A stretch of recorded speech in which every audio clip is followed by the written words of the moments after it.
மாண்புமிகு அமைச்சர் ஆதவ் அர்ஜுனா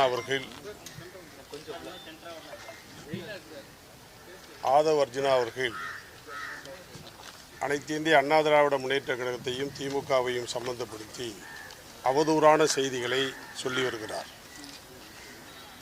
ஆதவ் அர்ஜுனா அவர்கள் அவருடைய அரசியல் காலத்தை கொஞ்சம் முன்னே சென்று பார்க்க வேண்டும். அவர் எத்தனை கட்சிகள் மாறி மாறி வந்திருக்கிறார் என்பதையும் பார்க்க வேண்டும். விடுதலை சிறுத்தைகள் கட்சியிலே பணியாற்றி அங்கே பயணித்தார். திராவிட முன்னேற்ற கழகத்தில் சேர்ந்தார். அதற்கு பின்னால் அனைத்து இந்திய அண்ணா திராவிட முன்னேற்ற கழகத்துடைய பொதுச்செயலாளரிடத்திலேயும் அவர் இணைவதற்கு அவர் பேசினார். துணை பொதுச்செயலாளர் வேண்டும் என்று கேட்டார்.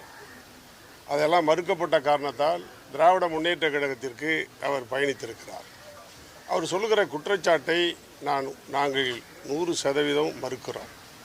அதாவது எங்களுடைய பொதுச் செயலாளர் எடப்பாடியார் அவர்கள் சட்டமன்றத்தில் மக்கள் மன்றத்தில் தொடர்ந்து திராவிட முன்னேற்ற கழகத்தை எந்த அளவுக்கு மக்களுக்கான விரோத நடவடிக்கைகளை எல்லாம் மக்கள் முன்னே எடுத்து வைத்து, சட்டம் ஒழுங்கு பிரச்சனைகளை எல்லாம் எந்த அளவுக்கு எடுத்து வைத்து, பெண்களுக்கு பாதுகாப்பு இல்லை என்கிற பிரச்சனையெல்லாம் எந்த அளவுக்கு எடுத்து வைத்து, போதைப் பொருள் நடமாட்டத்தை பற்றிய கடுமையான விமர்சனத்தை எல்லாம் திராவிட முன்னேற்ற கழக அரசு, ஸ்டாலின் அவருடைய அரசு மீது எடுத்து வைத்து, எடப்பாடியார் அவர்கள் சட்டமன்றத்தில் 5 ஆண்டு காலம் எப்படிப்பட்ட எதிர்ப்பை பதிவு செய்திருக்கிறார் என்பதெல்லாம் உங்களுக்கு தெரியும்.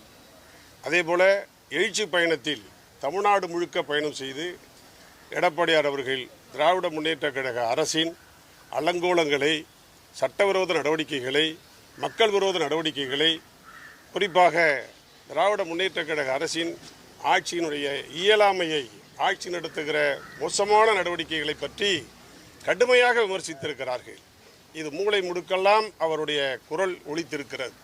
அதேபோல சட்டமன்ற தேர்தலின் போதும் எடப்பாடியார் அவர்கள் அனைத்து தொகுதிகளுக்கும் சென்று, அனைத்து மாவட்டங்களுக்கும் சென்று திராவிட முன்னேற்ற கழக அரசின் மோசமான நடவடிக்கைகளை, மக்கள் விரோத நடவடிக்கைகளை விளக்கமாக, விலாவாரியாக விவரித்து சிறப்பாக எடுத்துரை வைத்திருக்கிறார்.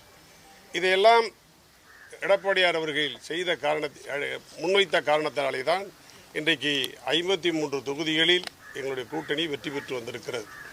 இன்னமும் சொல்ல போனால் தேர்தல் களத்தில் திராவிட முன்னேற்ற கழகத்தை விமர்சனம் செய்ததுதான் எடப்பாடியாருடைய முக்கிய வெற்றிக்கு காரணமாக அமைந்திருக்கிறது. இந்த வெற்றிக்கு காரணமாக அமைந்திருக்கிறது. இதை கூட அறியாமல், தெரியாமல், புரியாமல் ஆதவ் அர்ஜுனா அவர்கள் எடப்பாடியார் மீது குற்றம் சொல்வது, அவர்கள் குதிரை பேரம் நடத்திவிட்டார்கள். அனைத்து இந்திய அண்ணா திராவிட முன்னேற்ற கழகத்தில் கருத்து வேறுபாடு உள்ள சிலரை அழைத்து அவர்கள் அமைச்சராக்க அல்லது ஆதாயம் தேட அல்லது ஆட்சியை காப்பாற்ற அவர்கள் முடிவு செய்திருப்பதன் காரணமாக ஒரு குதிரை பேரத்தை அவர்கள் நடத்திவிட்டார்கள். அதை மூடி மறைக்க எடப்பாடியார் அவர்கள் மீது, எங்கள் பொதுச் செயலாளர் மீது பல அவதூறான செய்திகளை அவர் சொல்லி வருகிறார் என்பதை நாங்கள் கண்டிக்கிறோம், கண்டனம் தெரிவித்துக் கொள்கிறோம். சார், இப்போ ஆதவ் அர்ஜுனா குதிரை பேரத்தில் ஈடுபட்டார் அப்படின்னு சொல்றீங்க. ஆனா கம்யூனிஸ்டுகளும் திருமாவளவன் உட்பட சொல்லியிருக்காங்க அதிமுக திமுக கூட்டணி அமைப்பதற்கான பேச்சுவார்த்தைகள் ஈடுபட்டார்கள் அப்படின்றது கம்யூனிஸ்ட் கட்சி வைத்த குற்றச்சாட்டு. பத்திரிகையில் வந்துச்சா? பேட்டி கொடுத்திருக்காங்க. இல்ல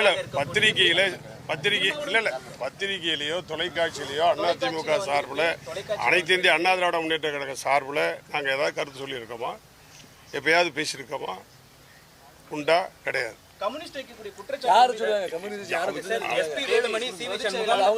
கட்சியை மீண்டும் பிரிந்து சென்றவர்களை இணைக்கணும் அப்படின்னு சொல்றது வந்து கண்கட்ட பிறகு சூரிய நமஸ்காரம் அப்படின்றத சொல்லியிருக்காரு. இன்னொன்னு சசிகலா, டிடிவி தினகரனை எல்லாம் சேர்க்கணும்னு சொல்றாரு. உங்களுடைய நிலைப்பாடு என்ன சார்? இதெல்லாம் நடந்து முடிஞ்ச பிரச்சனை. புதுசா ஒவ்வொருத்தர ஒரு கதையை சொல்லி நேத்து அதை சொல்லியிருக்காரு.